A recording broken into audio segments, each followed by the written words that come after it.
News right to right में मैं सराफत अली आपका स्वागत करता हूं। दोस्तों, आज हम उत्तर प्रदेश के ज़िला मेरठ के अंदर मौजूद हैं और ये मेरठ का वार्ड नंबर 90 पड़ता है जहां पर हम मौजूद हैं।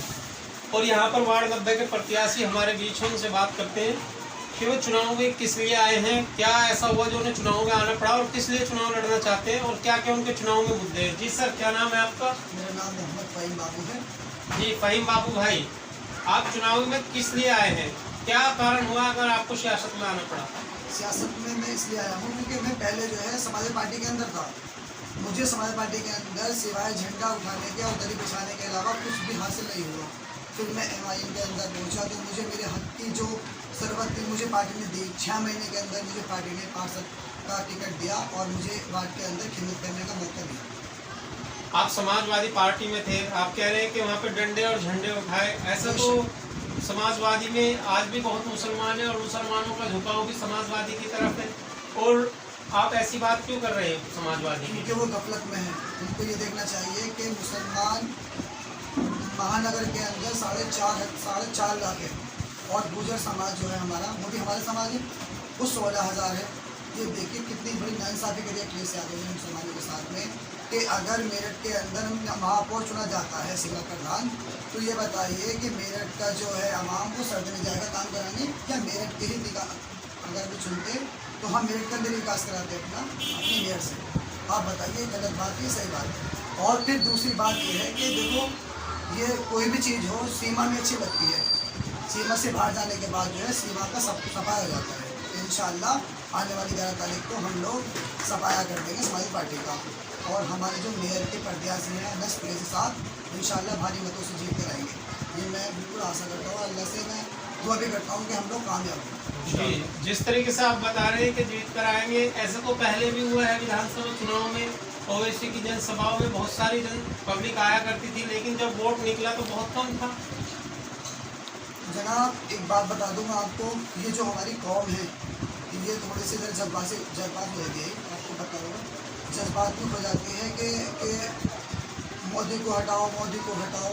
अरे हम कौन होते हैं हटाने वाले मोदी को? अल्लाह बैठा है ऊपर वाला, हम तो कोशिश कर सकते हैं। हमने विधानसभा में कोशिश करी और इंशाल्लाह हम अपने वार्ड के अंदर और मेयर के अंदर भी कोशिश करते हैं।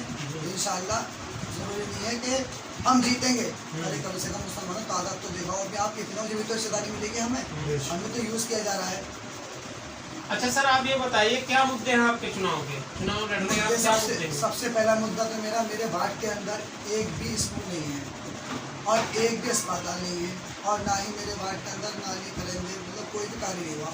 10 साल से पार्षद सपा के रहेंगे हमारे वार्ड में। आप चले जाइए, आप पूछ लीजिए उनसे, उन पर ABCD तक नहीं आती, वो विकास क्या करेंगे? क्योंकि जब पार्षद पढ़ा लिखा होगा तो विकास भी रहेगा और एजुकेशन के लिए, बच्चों के लिए, कुछ उनके मुस्तकबिल के लिए स्कूल कॉलेज भी होंगे। समस्याएं बहुत सारी है, जिस तरीके से सफाई की समस्या है, स्वास्थ्य की समस्या है, बच्चों के एजुकेशन की समस्या है और पानी की समस्या है। ये इतनी सारी समस्याएं हैं और लोगों के पास, गरीब लोग इतने हैं कि वे राशन कार्ड भी बहुत सारे गरीबों के नहीं हैं, वृद्धा पेंशन है और विधवा पेंशन है, मोदी आवास की योजनाएं हैं। क्या इन सारे कार्यों को आप कर पाएंगे जीतने के बाद?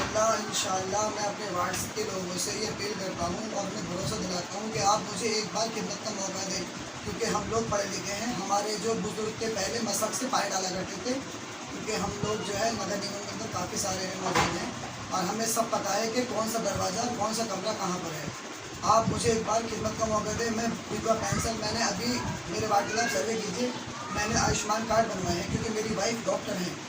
अच्छा, आपकी वाइफ डॉक्टर है? बिल्कुल जी जनाब। तो इस वजह से मेरा लड़ने का मकसद यही था कि हम लोग जात ब्रदर से हटकर, कोई रात को भी आता है ना हमारे यहाँ पेशेंट, तो हम कभी ये नहीं सोचते कि ये रेसी है या ये चौधरी है, हम सब हटा के उसका इलाज करते हैं। इसी वजह से मैं इलेक्शन में खड़ा हुआ। मेरी वाइफ ने बोला कि आप जो है खिदमत कीजिए, खड़े होइए, क्योंकि खिदमत से मिलता है खुदा और इबादत से मिलती है जन्नत।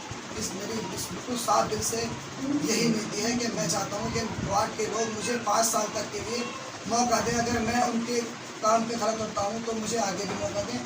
मैं तो आपका बच्चा हूँ, आप मुझे जानते भी हैं। मेरे क्या नाम है इसका, आप अजीज पतवारी के नाम से मेरे नाना मशहूर हैं और पतंगी चुनाव से है मेरा। मेरे बैरिस्टर साहब तमाम मुसलमानों के लिए बोलते हैं। मैं भी चाहता हूँ मैं अपनी वार्ड के हक के लिए नगर निगम के अंदर उनकी आवाज़ बनूँ। चलो इधर बात करते हैं। जी क्या नाम है सर आपका? मोहम्मद शादाब जी ये बताइए, फहीम जी आपके सामने मौजूद है, आपके साथ बैठे हुए हैं और ये AIMIM से टिकट लाए हैं, क्या लगता है आपको जीत पाएंगे? देखो जीतना ना जीतना तो अल्लाह के हाथ में है, इंसान के हाथ में तो कोई नहीं। जैसे इनकी कॉलेज 6 महीने चल रही है, इन्होंने घर घर जाकर आयुष्मान कार्ड बनवाए हैं, लोगों को समाज सेवा कर रहे हैं, लोगों को वोटर ID कार्ड पूरा करवाया था, लोगों की वोटें नहीं आ रही थी, इन्होंने आधार कार्ड बनवाए हैं, इन्होंने आधार कार्ड के अंदर कनेक्शन करवाए हैं, लोगों के नाम सही नहीं थे, पता एड्रेस सही नहीं था, मकान वकान नंबर कुछ और पड़े हुए थे, यानी एड्रेस हमारा शकून नगर का है, फिर नगर का पड़ा हुआ था। इन्होंने बहुत सारे काम करवाए हैं, इन्होंने इतने समय में इतने काम इन्होंने लोगों को करवा दिया, आयुष्मान कार्ड बनवा दिया, 5-5 लाख का लोग आयुष्मान कार्ड बनवा के फ्री क्या है अपना स्वास्थ्य का इलाज करवा रहे हैं फ्री में। तो इनसे जब इन्होंने इतने समय में अभी बेचारे पे पार्षद नहीं बने हैं, इन्होंने इतना काम करवा दिए, पार्षद बनने के बाद तो बहुत ज़्यादा काम करवाएंगे, तो पार्षद बनने के बाद एक सिंपलिटी और एक चीज़ आदमी अथॉरिटी हाथ में हो जाती है, फिर उससे आगे के रास्ते खुलते चले जाते हैं।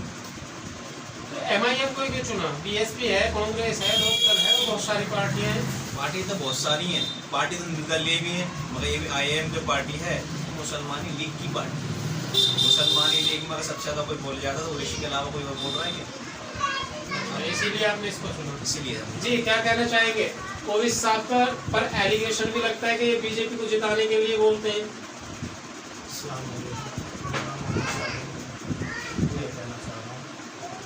लोग बाबू की अपनी भावनाएं होती हैं कि बीजेपी के एजेंट। जी जी उन्होंने किसी से ये कहा था, साहबी का नाम तो मेरे याद नहीं कि जो साहब के बीजेपी के एजेंट हैं, उन्होंने ये कहा था मैं अपने पास से खर्चा उठाऊंगा और लेकर आपको सऊदी अरब के अंदर चलता हूँ, जहाँ पर लोग बिल्कुल सच और हक बोलते हैं। मक्के में खड़े होकर के वहाँ कसम खाऊंगा कि मैं बीजेपी का एजेंट नहीं हूँ, तब तो यकीन आएगा। तो इन बातों से तो कोई हासिल नहीं होता कि बीजेपी के एजेंट हैं या ये किसी चीज़ के एजेंट हैं। मुसलमान की आवाज़ उठाने वाला एक बंदा बताओ कि ये फला बंदा मुसलमान की हक की आवाज़ उठा रहा है। अखिलेश यादव ने उठाते आवाज, बताइए कहाँ कितना मुसलमानों के ऊपर ये ट्वीट तो लगातार कर रहे हैं। ट्वीट करने से क्या होता है? मुसलमानों के हक के लिए बोलना भी तो होता है, या खाली ट्वीट करने से कुछ नहीं होता? ये बताइए मुझे। अच्छा आप ये बताइए, आप मन बना चुके हैं मुस्लिम क़यादत को खड़े करने के लिए? इंशाअल्लाह। जी आप हमारे चैनल के माध्यम से अपने वार्ड की जनता से, जिले की जनता से कोई वोटरों से अपील करना चाहते हैं? मैं तमाम मेरठ के लोगों से, वार्ड नहीं तमाम मेरठ के लोगों से अपील करना चाहता हूँ कि सुबह फजर की नमाज़ पढ़कर हमारे हक में दुआ करें और जितने भी वार्ड से हमारे कैंडिडेट मंजिल इसके ज़्यादा से ज़्यादा बड़े बुजुर्गों को लेकर जिनकी वोट आती है सारे लोग वोट डालें और भारी मतों से विजय बनाकर हमें नगर निगम तक पहुँचाएँ, ताकि हम अपने मेयर साहब से अपना प्रस्ताव रख सकें। अगर हमारा मेयर होगा तो ही हमारे काम होंगे, अगर हमारा मेयर नहीं होगा तो बताइए हम कैसे काम करेंगे। मेरी तमाम लोगों से ये अपील है, खासकर मेरे वार्ड 90 के वासियों से, कि मुत्तहिद होकर और वार्ड 90 की जनता इसको वोट करें। बहुत बहुत शुक्रिया आपका बात करने के लिए।